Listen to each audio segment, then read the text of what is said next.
This is the Chapter 3 Stigma Podcast. This podcast was created to be there for any individual who feels like they are at a low point in life and are confused, seemingly alone, and helpless in their situation.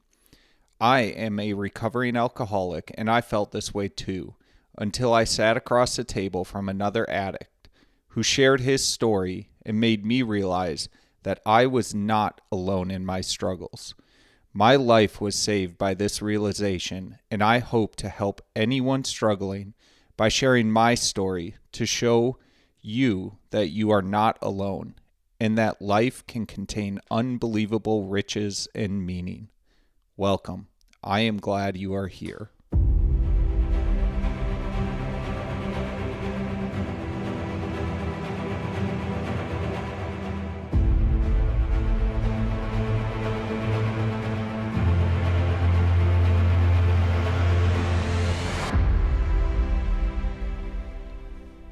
Hey folks, welcome to another episode of the Chapter 3 Stigma Podcast.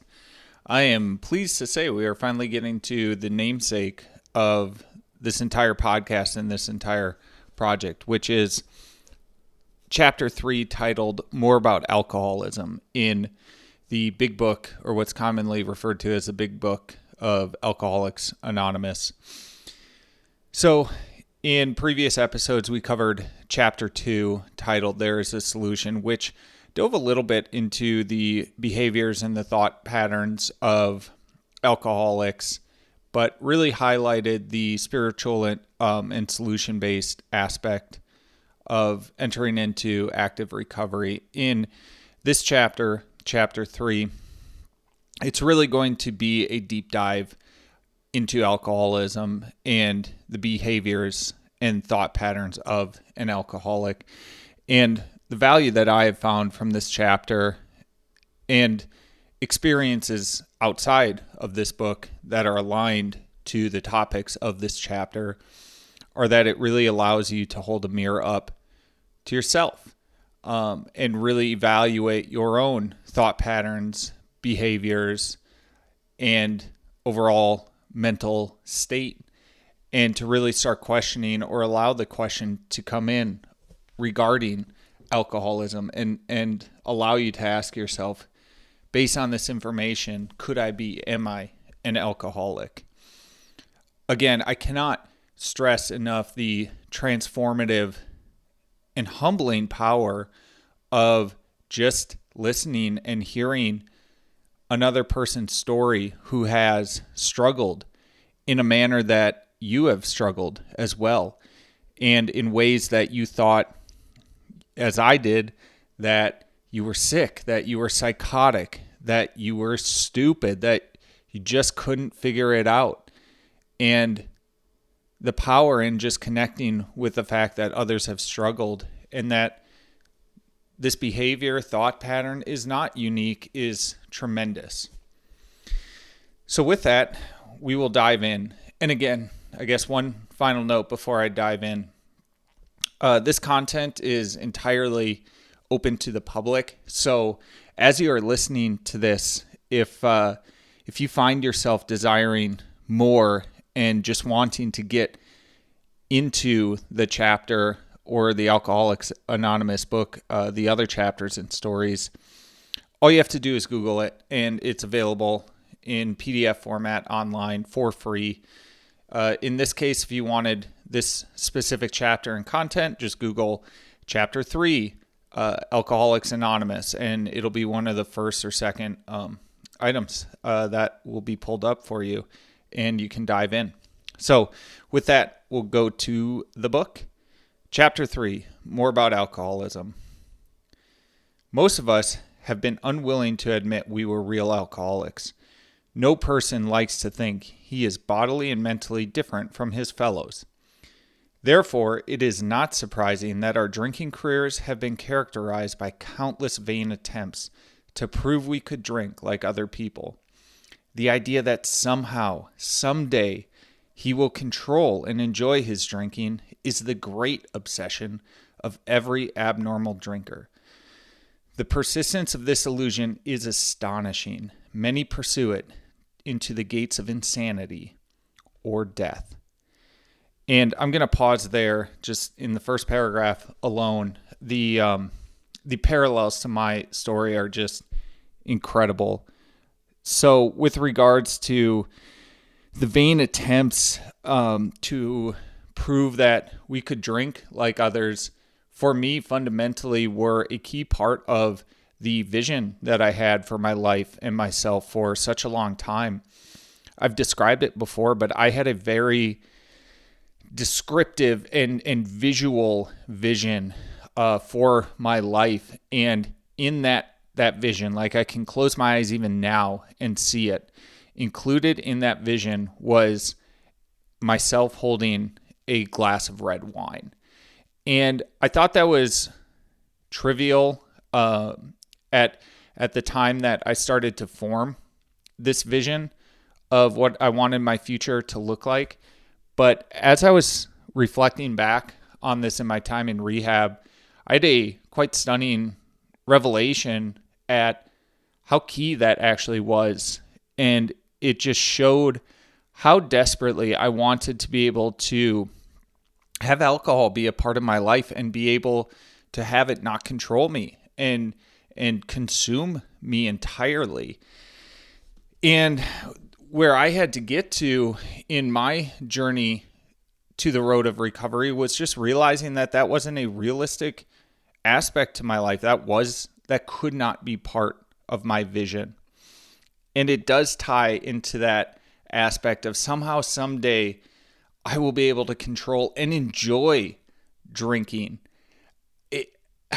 The last 2.5 years of drinking, I can genuinely say I did not even like what I was drinking. I didn't get any pleasure. I didn't get any enjoyment out of the beer or the drinks that I was consuming. It was entirely driven by this obsession and this desire to just get drunk, to drown out emotions, to tamper down the feelings of anxiety, and try to redirect the aspects of depression that were taking over my life.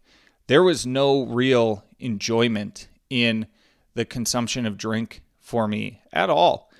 And it's really sad realizing that now and reflecting back on it and just thinking about how much time, how much money was invested into something that I straight up did not get any enjoyment or pleasure out of.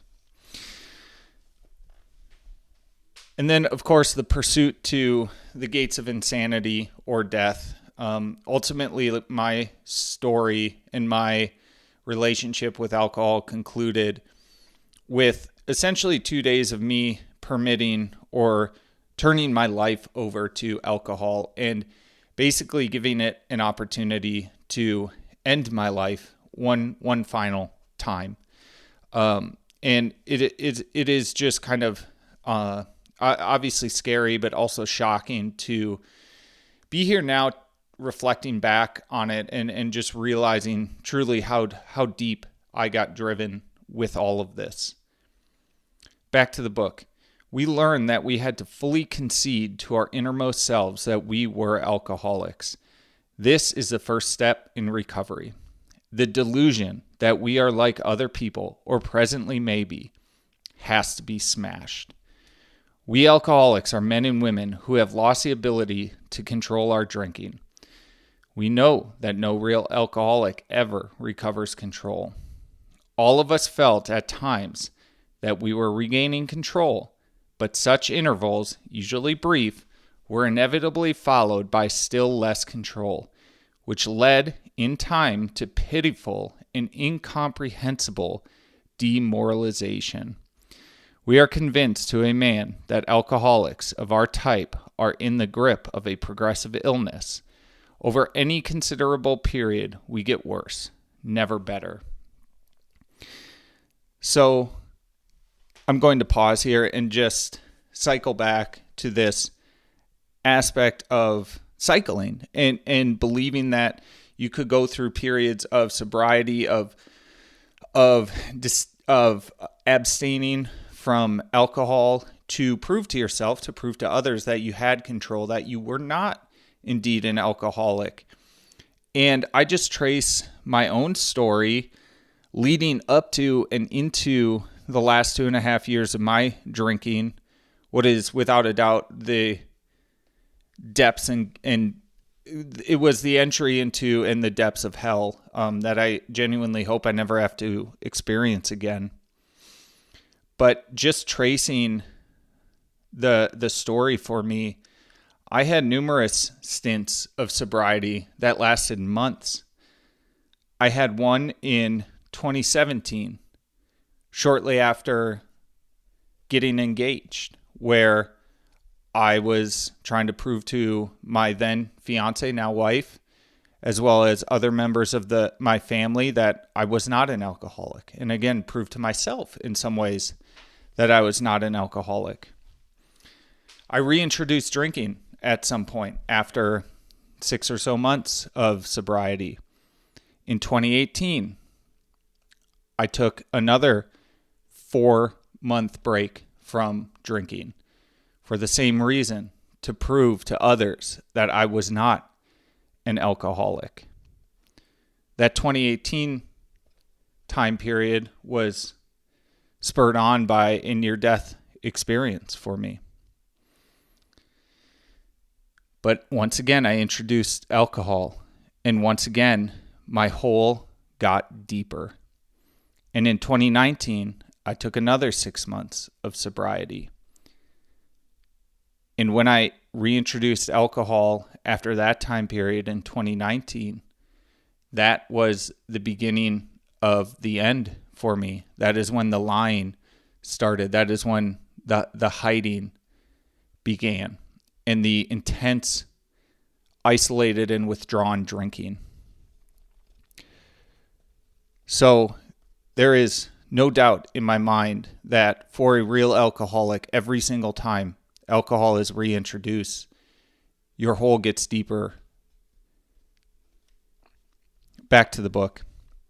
We are like men who have lost their legs. They never grow new ones. Neither does there appear to be any kind of treatment which will make alcoholics of our kind like other men. We have tried every imaginable remedy. In some instances, there has been brief recovery, followed always by a still worse relapse. And I shared my story. This is me coming out of the text right now, but I shared my story, and I do just want to highlight one part because, again, the book hits on it here. The consistency of this pattern with addicts, with alcoholics, is it just blows your mind how it seems that every single person's story is consistent with this pattern of, I didn't think that my hole could go any deeper, yet it did, and it was capable of going deeper. Back to the book. Physicians who are familiar with alcoholism agree. There is no such thing as making a normal drinker out of an alcoholic. Science may one day accomplish this, but it hasn't done so yet. This is me coming out of the text again. I think this last sentence still stands true. I do not think science, the pharmaceutical industry, just kind of our Western medicine or Western approach to medicine and health, I do not think that there has been a solution for alcoholism at this point. I do want to call out, and this is likely a very controversial topic, but I do believe, and I've looked into this for well over a half a dozen years quite extensively, I do think there is something to the emerging field of psychedelics in conjunction with intensive integration therapy. I just think the studies and the findings are very profound in this field. In addition to that, as I read anecdotal evidence and stories and talk to individuals who have had psychedelic experiences or sessions, I should say, and follow it up and even precede it with intensive integration therapy, I see intense parallels with the journey that I went on. And I think the introduction of psychedelics has that potential of creating that mystical and spiritual experience that I talked about at the conclusion of chapter 2. And so I do think it's probably the closest that we have come to a real sort of, call it Western-based approach that looks like it's a potential solution to alcoholism. But I'm emphatically against the idea of, say, like dropping MDMA one time and thinking that will solve your alcoholism. And I say that because it was a genuine alternative that I was thinking through. Before I went into rehab, I was exploring ketamine clinics in the area. I felt and I knew that I needed some sort of profound shift in perspective, and I was getting desperate enough that I felt that psychedelics or medication of this type could assist me with that. Little did I know that I could experience that same profound shift, I guess, without the use of any substances. But just because it happened to me, I don't want to throw out the potential power and beneficial aspects of these substances, again, in conjunction with integration therapy. All right, back to the book. Despite all we can say, many who are real alcoholics are not going to believe they are in that class. By every form of self-deception and experimentation, they will try to prove themselves exceptions to the rule, therefore non-alcoholic. If anyone who is showing inability to control his drinking can do the right about face and drink like a gentleman, our hats are off to him. Heaven knows we have tried hard enough and long enough to drink like other people. Here are some of the methods we have tried. Drinking beer only, limiting the number of drinks, never drinking alone, never drinking in the morning, drinking only at home, never having it in the house, never drinking during business hours, drinking only at parties, switching from scotch to brandy, drinking only natural wines, agreeing to resign if ever drunk on the job, taking a trip, not taking a trip, swearing off forever, with and without a solemn oath, taking more physical exercise, reading inspirational books, going to health farms and sanitariums, accepting voluntary commitment to asylums. Kind of breaking from the text. This is just so applicable. Just a number of rules and experiments and testing and tweaking that I did with regards to my drinking, my habits, my routines, all in the name of trying to get a grip and get control over the fact that alcohol completely consumed my life, consumed my thoughts. It was an obsession, and I could not find myself in that realm of what would be called normal drinkers, where you could have it or you could leave it. That never occurred in my story, despite all the tinkering and playing around with those various aspects of my life. Back to the book. We do not like to pronounce any individual as alcoholic, but you can quickly diagnose yourself. And a quick pause there. This is all about honesty and acceptance. This circles on one of the key aspects of recovery and really speaks an unfortunate truth to those that are loved ones of an alcoholic or addict. As much as you try, as much as you push, as much as you beg, you cannot accept their alcoholism on their behalf. They are the ones that have to come to that conclusion. The only person who can diagnose someone as an alcoholic is the alcoholic themselves. Back to the book. Step over to the nearest bar room and try some controlled drinking. Try to drink and stop abruptly. Try it more than once. It will not take long for you to decide if you are honest with yourself about it. It may be worth a bad case of jitters if you get a full knowledge of your condition. I just want to pause there because, this experiment, I guess, that they propose is one that I tried, and I tried it with regards to so in my last 2.5 years, I genuinely did not like or enjoy drinking in social gatherings. And so we could go out to dinner with someone, as an example. We didn't really go out to bars by the time I was in the depths of my hell with drinking, because it was just kind of past that point in our life, ironically. So, when we drank socially, it was generally drinking in conjunction with going to dinner with friends or something like that. And I could hold it together during that dinner period and evening, but I could feel something deep inside me break. It was like having a dam that was down in its foundation just cracked and weak and unsettled. And as soon as any bit of water or pressure started building up against that dam, it was like you knew it wasn't going to take long to break. I knew deep down inside, say after a dinner with friends or something like that, it was just kind of this feeling that was okay, this is opening things up. There's going to be a bender. I'm going to wake up tomorrow. I might be a little hungover, and to chase that hangover away, I'm going to go after more drink.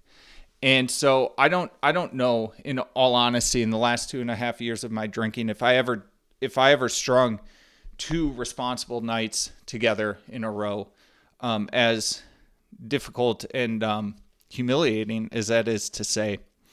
One other note on that, I've covered this in the podcast before, but one of the detox symptoms that I had really badly that was incredibly hard to manage, and it was genuinely a reason that drove me to drink, was tremors, specifically in my right hand. And it just is funny to me. Funny is probably the wrong word, but it is funny to me anytime I read about, say, a bad case of jitters and the tremors. I just get this horrible flashback to how much I despised it and hated it and tried to take it away or chase it away. And I can just say with full, just how much gratitude that I have that is not a problem that I have anymore. As mundane as it sounds, as petty as it sounds, it really drove me insane. This flaw that I had that was a direct coupling to this core issue of drinking and over consuming and not being able to control it. It was just this physical manifestation of that weakness, of that illness, and I just hated it, and I wanted to chase it away every time. But every single time I detoxed in that last 2.5 years, the tremors were there. And I can proudly say that in the 14 plus months that I've been in active recovery now, I haven't even gotten tremors once from an overconsumption of caffeine. So it's been pretty incredible. It is something that, odd as it sounds, I think about and reflect back on quite a bit. Back to the book. Though there is no way of proving it, we believe that early in our drinking careers, most of us could have stopped drinking. But the difficulty is that few alcoholics have enough desire to stop while there is yet time. We have heard of a few instances where people who showed definite signs of alcoholism were able to stop for a long period because of an overpowering desire to do so. Here is one. And this is actually where I'm going to stop. We'll get this next part kind of jumps into story, and so we'll cut it off here. Again, just one item to highlight from that last paragraph is the part where they talk about still having time. You may be early in your drinking career. You may not yet be or have been an alcoholic, and you would have had this small window of time to stop things. And I just want to circle back to something that was discussed very early in the podcast, but it is like a really fundamental and core understanding of what leads to an alcoholic being an alcoholic. And that's the three forces that can push someone across the threshold. And again, the way that one should think about it is as soon as you cross that threshold, there is no going back. The book has called, and this section as well as others has called that out fairly extensively. But those three core forces, those three key forces that can lead to someone being an alcoholic is genetics, culture, and trauma. And I cover those pretty extensively in an early podcast, so I'm not going to do the deep dive now, but just again, to kind of keep in mind what is meant by that aspect of being early in your drinking career and potentially being destined to be an alcoholic, but still having some time to change course, to pull back and modify. Maybe you were really, really strongly inclined just based on your genetics and the cultural aspect that you surround yourself in. Say, like me in college, where I went to a fairly heavy party school and joined the Greek community. It just set me up in a terrible way with regards to what is acceptable behavior, what is deemed normal. That alone could have pushed me over the edge. And so just kind of going to conclude with that. Again, these next sections are really focused on hopefully holding a mirror up to you and as a potential alcoholic. And just again, as the title of this entire project alludes to, just breaking the stigma of talking about it. Being an alcoholic, admitting and accepting that I am an alcoholic, that I am an alcoholic for life, is one of the most difficult exercises that I have ever done in my life. And really it is the biggest step I have taken without a doubt. And so I just want to wrap up by empowering you, because even though I am an alcoholic, even though I discuss it and write about it constantly, all that being the case, it is still not the core of my identity. It is a very key aspect of who I am, but this disease, being an alcoholic, while it shapes me and at this point drives certain behavior and thought patterns in me, I do not believe that it has to fully define you. And I feel like that is part of the fear of talking about this. You know, by admitting that you're an alcoholic for life, I think there's a fear that you'll go around wearing a scarlet letter, that you'll be judged, that you'll be seen less than. And I think if you really work at it, you work the steps, and you really focus on maintaining a life in active recovery, that you don't have to worry about that. It is just part of who you are. And again, though it drives me and, you know, it points me in a certain direction, it does not fully define me.